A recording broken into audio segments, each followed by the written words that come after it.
بسم اللہ الرحمن الرحیم۔ السلام علیکم دوستو، دنیا بھر کی خبروں میں آج آپ سنیں گے، لیکن اس سے پہلے اگر ہو سکے تو لائک اور سبسکرائب کا بٹن ضرور دبا لیں۔ شکریہ۔ ترک صدر رجب طیب اردوان نے کہا ہے کہ صدر ٹرمپ کی انتظامیہ نے مشرق وسطی میں غلط اندازے لگائے صہیونی جھوٹ پر دھیان دینے سے صرف تنازع میں اضافہ ہی ہوگا۔ ترک صدر کا کہنا تھا کہ اسرائیل اور حماس کے درمیان معاہدے کے باوجود جنگ بندی کے آثار نظر نہیں آتے۔ اردوان کا یہ بھی کہنا تھا کہ امید کرتا ہوں کہ صدر ٹرمپ نئے تنازعات کی بجائے اپنی انتخابی مہم میں کیا گیا امن کی بحالی کا وعدہ پورا کریں گے۔ یاد رہے دوستو کہ ترکیہ نے امریکی صدر ٹرمپ کے غزہ پر قبضے کے منصوبے کو بھی مسترد کر دیا ہے۔ معروف امریکی کمپنی ٹیسلا اور سپیس ایکس کے بانی اور امریکی صدر ٹرمپ کے مشیر ایلون مسک نے امریکہ کو دیگر ممالک کے معاملات میں مداخلت بند کرنے کا مشورہ دے دیا ہے۔ ایلون مسک کا کہنا تھا کہ امریکہ کو حکومتیں تبدیل کرنے کی پالیسی ترک کرنی چاہیے۔ ایلون مسک نے مسکراتے ہوئے اپنی ہی حکومت کے کرتا دھرتاؤں کو مشورہ دیا کہ امریکہ کو اپنے ملک پر توجہ دینی چاہیے۔ انہوں نے امریکی سرکاری اداروں کے خاتمے اور اخراجات کم کرنے کی تجویز بھی دی اور کہا کہ پرانی امریکی بیوروکریسی کو ختم کرنا ہوگا۔ حکومتی اخراجات میں $1 کروڑ سے زیادہ کمی ممکن ہے۔ دوسری جانب دبئی نے ایلون مسک کی بورنگ کمپنی کے اشتراک سے دبئی لوپ تیار کرنے کا اعلان کیا ہے۔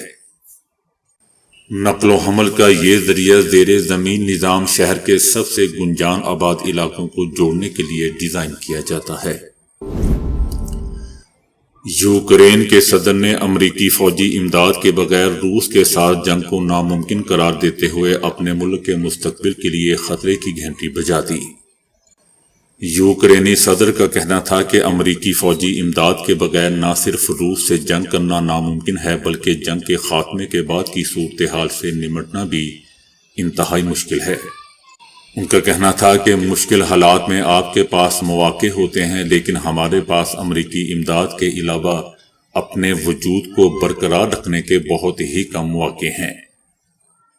ان کا کہنا تھا کہ امریکی امداد کے بغیر میں روس سے جنگ کا سوچ بھی نہیں سکتا۔ میں یہ بھی نہیں سمجھتا کہ ہم شراکت دار بھی نہیں ہوں گے۔ انہوں نے اس خدشے کا اظہار بھی کیا کہ اگر امریکہ نے بھاری فوجی مدد جاری نہ رکھی تو یوکرین کو روس کی جانب سے ایک اور خوفناک حملے کا سامنا کرنا پڑ سکتا ہے۔ یوکرینی صدر کا یہ بھی کہنا تھا کہ روس کے صدر پیوٹن جنگ کے خاتمے کے لیے مذاکرات نہیں کرنا چاہتے بلکہ وہ اس کے لیے سیز فائر کرنا چاہتے ہیں تاکہ انہیں جنگ میں کچھ وقفہ مل سکے، اپنے فوجیوں کی تربیت کا موقع مل سکے اور انہیں دوبارہ سے منظم کیا جا سکے۔ یاد رہے دوستو کہ چند روز قبل امریکی صدر ٹرمپ نے ایک بیان میں کہا تھا کہ روس کے صدر پیوٹن سے 1 گھنٹے طویل بات چیت ہوئی ہے اور روس بھی یوکرین جنگ کا خاتمہ چاہتا ہے۔ روسی صدر سے ٹیلی فونک گفتگو سے پہلے صدر ٹرمپ نے دھمکی دی تھی کہ اگر پیوٹن نے یوکرین جنگ کے خاتمے کے لیے مذاکرات کی میز پر نہیں آتے تو روس پر پابندیاں عائد کر دوں گا۔ امریکی صدر ٹرمپ نے غزہ کے بارے میں اپنی دھمکیوں سے عقب نشینی اختیار کرتے ہوئے غاصب اسرائیلی وزیر اعظم نیتن یاہو کی فیصلہ سازی کا سہارا لے لیا۔ وائٹ ہاؤس میں صحافیوں کے ساتھ گفتگو میں صدر ٹرمپ کا کہنا تھا کہ میں نہیں جانتا کہ ہفتے کی دوپہر 12 بجے کیا ہونے والا ہے۔ ہفتے کے روز اپنی جانب سے مقرر کردہ اس ڈیڈ لائن کے اگر باقی تمام یرغمالیوں کو یعنی اسرائیلی قیدیوں کو ہفتے کی دوپہر 12 بجے تک رہا نہ کیا گیا تو غزہ کو جہنم میں بدل دیا جائے گا۔ امریکی صدر کا کہنا تھا کہ اگر اس بات کا فیصلہ مجھ پر منحصر ہوتا تو میں بہت سخت موقف اختیار کرتا، لیکن میں کچھ نہیں کہہ سکتا کہ اسرائیل کیا فیصلہ کرتا ہے۔ اس بارے میں امریکی ماہرین کا کہنا ہے کہ ان بیانات سے لگتا ہے کہ امریکی صدر نے غزہ میں اپنے انتہا پسندانہ موقف کو عملی جامہ پہنانے کی ذمہ داری اسرائیلی رجیم پر ڈالنے کی کوشش کی ہے، کیونکہ اس سے پہلے ٹرمپ کا بذات خود کہنا تھا کہ غزہ میں قید تمام اسرائیلی قیدیوں کو ہفتے کے روز تک رہا کر دیا جائے ورنہ میں جہنم کے دروازے کھول دوں گا۔ تاہم اب ایسا لگتا ہے کہ اسرائیل تمام قیدیوں کو ایک ہی مرتبہ رہا کرنے کی شرط سے عقب نشینی کی کوشش میں ہے۔ اسرائیل نے ثالثوں کے ذریعے حماس کو یہ پیغام پہنچایا ہے کہ اگر وہ اتفاق رائے کے مطابق تینوں اسرائیلی قیدیوں کو ہفتے کے روز رہا کر دے تو اسرائیل بھی موجودہ عمل کو جاری رکھنے پر تیار ہے، جبکہ حماس نے اسرائیلی حراست میں موجود 370 فلسطینیوں کے بدلے مزید 3 اسرائیلی یرغمالیوں کو رہا کر دیا ہے۔ حماس نے اسرائیل کے ساتھ جنگ بندی کے معاہدے کے تحت چھٹے قیدیوں کے تبادلے میں غزہ کے علاقے خان یونس میں 3 اسرائیلی یرغمالیوں کو ریڈ کراس کے حوالے کیا۔ خصوصی طور پر تیار کیے گئے ایک سٹیج پر ان کو کھڑا کیا گیا اور کہا گیا کہ وہ ریڈ کراس کے حوالے کیے جانے سے پہلے خطاب کریں۔ اس موقع پر تینوں اسرائیلی قیدیوں نے سٹیج پر مختصر گفتگو کی۔ حماس کے نقاب پوش جنگجوؤں نے انہیں گھیرے میں لیے رکھا اور ان کی ویڈیو ریکارڈ کی گئی۔ اسرائیل نے جن 370 قیدیوں کو رہا کیا ہے، جن میں سے 24 کو ملک بدر کر دیا جائے گا، ان میں سے اکثریت 333 افراد غزہ سے تعلق رکھنے والے قیدی ہیں، جنہیں 7 اکتوبر کے بعد گرفتار کیا گیا تھا۔ سعودی عربیہ نے غزہ کے لیے صدر ٹرمپ کا اعلان مسترد کرتے ہوئے نیا پلان تجویز دے دیا۔ سعودی عربیہ کا کہنا ہے کہ غزہ کے لوگوں کو بے دخل کرنے کے صدر ٹرمپ کے پلان کو مسترد کرتے ہیں اور امریکی صدر کا منصوبہ کہیں بھی قابل فروخت نہیں ہے۔ سعودی عربیہ کا کہنا ہے کہ غزہ کے لیے صدر ٹرمپ کی تجویز ناقابل عمل ہے، بلکہ امریکہ کو غزہ کی بحالی کے لیے مدد کرنی چاہیے تاکہ وہاں کے لوگ اپنی سرزمین پر رہ سکیں۔ سعودی عربیہ کا کہنا ہے کہ ہمارے پاس ایک عرب امن پلان ہے جو ایک مکمل، جامع اور متبادل ہے۔ اس کے ذریعے علاقے میں جنگ کا خاتمہ ہوگا اور امن قائم ہو سکتا ہے۔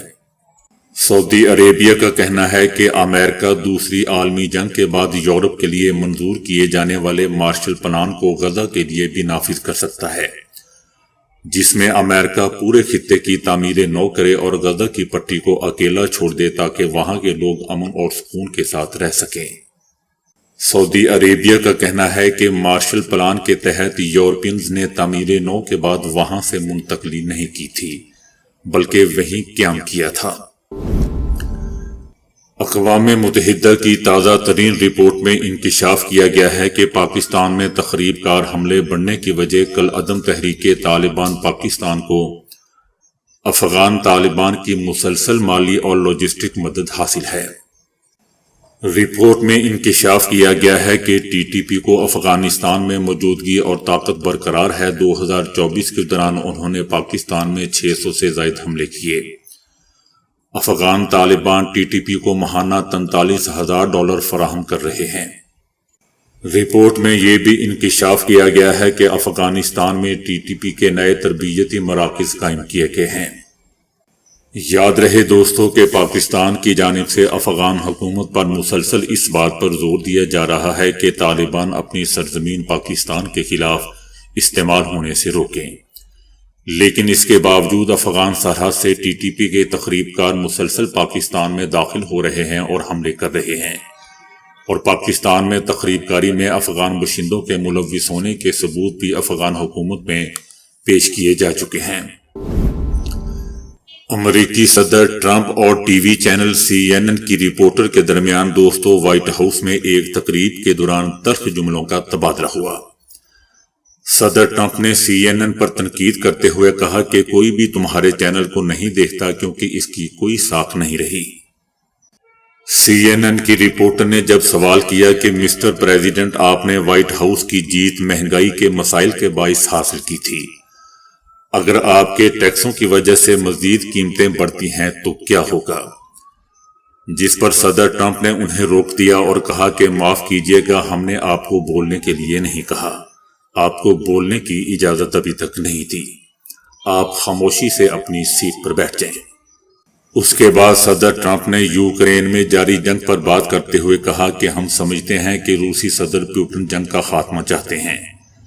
صدر ٹرمپ کا کہنا تھا کہ میں سمجھتا ہوں کہ وہ امن چاہتے ہیں۔ جب کل میری ان سے لمبی بات ہوئی تو انہیں بہت اچھی طرح جانتا ہوں۔ میں نے محسوس کیا کہ وہ امن چاہتے ہیں۔ ہاں، اگر وہ امن نہ چاہتے تو وہ مجھے ضرور بتاتے۔ میں بھی چاہتا ہوں کہ امن قائم ہو۔ صدر ٹرمپ کا یہ بھی کہنا تھا کہ یہ جنگ جو بائیڈن کی ناکامی کی وجہ سے شروع ہوئی اور اسے سالوں پہلے سفارتی طریقے سے حل کیا جا سکتا تھا۔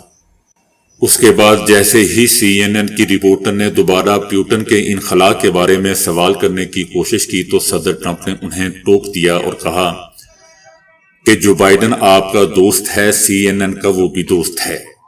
اسی وجہ سے کوئی CNN کو نہیں دیکھتا کیونکہ ان کی کوئی ساکھ نہیں رہی۔ اس جملے کے بعد صدر ٹرمپ نے مزید سوالات کے جواب دیے بغیر گفتگو ختم کر دی۔ امریکی صدر ٹرمپ کی جانب سے تمام تجارتی شراکت داروں پر ٹیرف عائد کرنے کے اعلان نے عالمی سطح پر دوستوں بے چینی اور خدشات کو جنم دیا ہے۔ صدر ٹرمپ کے اس فیصلے کا مقصد امریکہ اور دیگر ممالک کے درمیان تجارتی عدم توازن کو ختم کرنا ہے۔ ان کا کہنا ہے کہ دوسرے ممالک امریکی مصنوعات پر زیادہ ٹیرف عائد کرتے ہیں جبکہ امریکہ اپنی معیشت کو زیادہ کھلا رکھتا ہے۔ ماہرین کا کہنا ہے کہ بھارت امریکی مصنوعات پر اوسطاً 9.5% ٹیرف عائد کرتا ہے جبکہ امریکہ بھارتی اشیاء پر صرف 3% ٹیرف لگاتا ہے۔ بھارت پر اس فیصلے کے بڑے اثرات مرتب ہونے کا امکان ہے کیونکہ ان کی برآمدات زیادہ ٹیرف کے باعث مہنگی ہو سکتی ہیں، خاص طور پر غذائی مصنوعات، سبزیاں، ٹیکسٹائل، کپڑے، الیکٹریکل مشینری، جواہرات، دوا سازی، آٹو موبائل، آئرن اور سٹیل کی صنعت بری طرح متاثر ہو سکتی ہے، ایسا ماہرین کا کہنا ہے۔ صدر ٹرمپ نے بھارت کو تجارتی لحاظ سے ایک مشکل ملک قرار دیتے ہوئے کہا کہ بھارت میں کاروبار کرنا آسان نہیں کیونکہ وہاں ٹیرف بہت زیادہ ہے، لیکن اب جو وہ ہم پر ٹیرف لگائیں گے تو ہم بھی ان پر وہی ٹیرف لگائیں گے۔ یہ ایک سادہ اور خوبصورت نظام ہے۔ بھارت نے ممکنہ تجارتی تنازعات سے بچنے کے لیے 30 سے زائد امریکی مصنوعات پر ٹیرف کم کرنے اور دفاعی توانائی کی امریکی مصنوعات کی درآمدات بڑھانے پر غور شروع کر دیا ہے۔ تاہم ماہرین کا کہنا ہے کہ دونوں ممالک کے درمیان تجارتی تعلقات پیچیدہ ہیں اور ان فیصلوں کے اثرات طویل مدتی ہو سکتے ہیں۔ تجارتی ماہرین کا کہنا ہے کہ بھارت، جاپان اور یورپی یونین ان ٹیرف پالیسیوں سے سب سے زیادہ متاثر ہو سکتے ہیں۔ توقع ہے کہ یہ جوابی ٹیرف اپریل سے نافذ العمل ہو سکتے ہیں، جس کے باعث بھارت کی معیشت پر بڑا بوجھ پڑ جائے گا۔ انٹرنیشنل میڈیا کا کہنا ہے کہ وزیر اعظم نریندر مودی کی کرپشن سے جہاں بھارت کے متعدد اہم شعبے متاثر ہو رہے ہیں، وہیں بھارتی فضائیہ بھی پوری دنیا میں بدنام ہو چکی ہے۔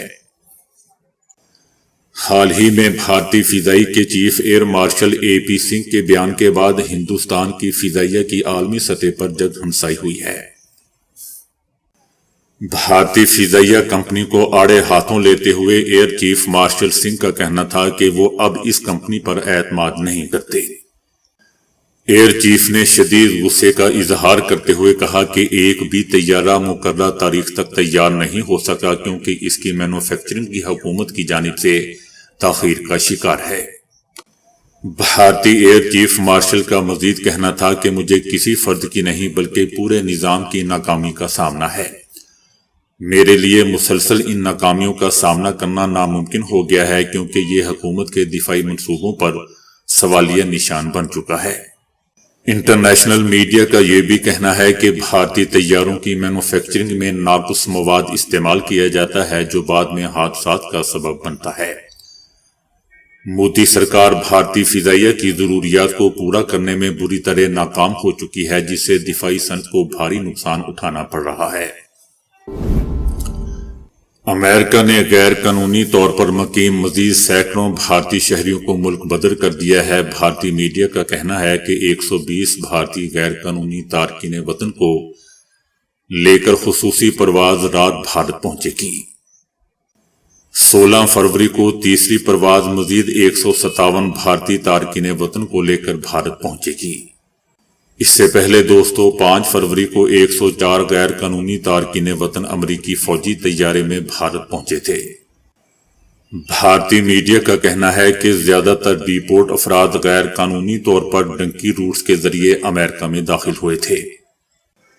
امریکہ بدر ہو کر بھارت پہنچنے والے شہریوں کا کہنا تھا کہ ہمیں انتہائی انسانیت سوچ طریقے سے ہاتھ پاؤں میں ہتھکڑیاں ڈال کر بھارت پہنچایا گیا تھا۔ وزیر اعظم نریندر مودی کی صدر ٹرمپ سے ملاقات بھی بے سود رہی۔ امریکہ سے مزید سینکڑوں بھارتی ڈیپورٹ کر دیے گئے۔ عمران خان نے اپنی پارٹی کو رمضان کے بعد بھرپور تحریک چلانے کی ہدایت کر دی ہے، جبکہ اپوزیشن سے رابطوں کے لیے 2 رہنماؤں کو ٹاسک بھی دے دیا ہے۔ اپوزیشن جماعتوں کو اعتماد میں لینے کی ہدایت بھی کر دی گئی ہے۔ اوپن خطوط سے متعلق عمران خان کا کہنا تھا کہ یہ وہ حقائق ہیں جن پر اسٹیبلشمنٹ کو غور کرنا چاہیے۔ جنہوں نے پی ٹی آئی کو چھوڑ دیا ان کے خلاف 9 مئی کا کوئی کیس نہیں چلا۔ آج بھی سرکاری گواہان کو پیش کیا گیا۔ اڈیالہ جیل میں کنٹرول ٹرائل چلایا جا رہا ہے۔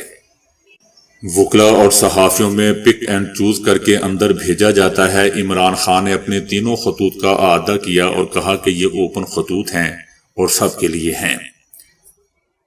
عمران خان کا کہنا ہے کہ ملک میں بڑھتی تخریب کاری کا سدباب کرنا ہوگا۔ عدلیہ کو کرش کیا گیا ہے۔ عمران خان کی گرفتاری کو سپریم کورٹ نے اغوا قرار دے دیا تھا۔ عمران خان کا کہنا تھا کہ پاکستان میں پی ٹی آئی کے خلاف چادر اور 4 دیواری کا تقدس پامال کیا گیا۔ انسانی حقوق پامالی کیس کو دنیا کے سامنے لانے کی وجہ رول آف لا کی نفی ہے۔ ہم بنیادی انسانی حقوق کا تحفظ چاہتے ہیں۔ عمران خان کا یہ بھی کہنا تھا کہ آج آزاد میڈیا اور آزاد عدلیہ ریورس ہو چکے ہیں۔ ملک میں انٹرنیٹ بند ہے، کون یہاں سرمایہ کاری کرے گا؟ میری حکومت کے بعد ملک کو 45 ارب ڈالر کا نقصان ہوا ہے۔ فارم 47 کے کندھوں پر چڑھ کر یہ حکومت قائم کی گئی ہے۔ کیا یہ خاک تلخی پاکستان کو دلائے گی؟ پاکستان تحریک انصاف کے رہنما شعیب شاہین کا کہنا ہے کہ فواد چودھری بگوڑا ہے، مجھے تھپڑ مارا، اس سے زیادہ جواب مل گیا۔ ان کا کہنا تھا کہ فواد چودھری کی بیوی نے چھڑوا لیا ورنہ ہم نے اسے اور زیادہ مارنا تھا۔ اس کا یہ بھی کہنا تھا کہ فواد چودھری اسٹیبلشمنٹ کا ٹاؤٹ ہے۔ عمران خان نے اس جھگڑے کی دوستوں مذمت کی ہے۔ شعیب شاہین کا مزید کہنا تھا کہ فواد چودھری کے ساتھ ہمارا کوئی تعلق نہیں ہے۔ فواد چودھری کا ہماری پارٹی سے کوئی تعلق نہیں، وہ اسٹیبلشمنٹ کا بندہ ہے، ان کے معاشرے میں کوئی عزت نہیں ہے۔ فواد چودھری کو اس کی حرکت سے بڑھ کر جواب دیا ہے۔ شعیب شاہین کا یہ بھی کہنا تھا کہ فواد چودھری ہماری پارٹی میں دراڑیں ڈالنے کی کوشش کر رہا ہے۔ شعیب شاہین کا یہ بھی کہنا تھا کہ عزت اس کی خراب ہوتی ہے جس کی کوئی عزت ہو، جو بے عزت بھگوڑا آدمی ہو اس کی کیا عزت ہوگی۔ شعیب شاہین کا کہنا تھا کہ اس نے آتے ہی میرے اوپر حملہ کیا، مجھے تو پتہ ہی نہیں تھا کہ وہ حملہ کرے گا۔ اس کے بعد ہم نے 4 گنا زائد حساب برابر کر دیا، لیکن اس بے عزت آدمی کو 4 گنا زیادہ بھی کر دیں تو اس کی کیا بے عزتی ہونی ہے۔ فواد چودھری زندگی بھر ٹاؤٹ رہا ہے، کس طرح مال کمایا ہے، کس طرح عمران خان کا نام مس یوز اس نے کیا ہے۔ شعیب شاہین کا کہنا تھا کہ میں نے عمران خان کو پوری بات بتائی ہے اور کہا ہے کہ ہم نے 4 گنا حساب برابر کر لیا ہے۔ عمران خان کا کہنا تھا کہ اس کا پارٹی سے کوئی تعلق نہیں ہے۔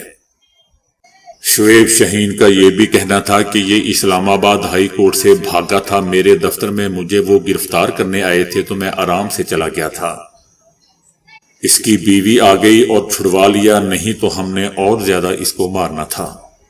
تو دوستو ابھی کے لیے اتنا ہی۔ ویڈیو کو لائک اور شیئر کرنے کا بہت بہت شکریہ۔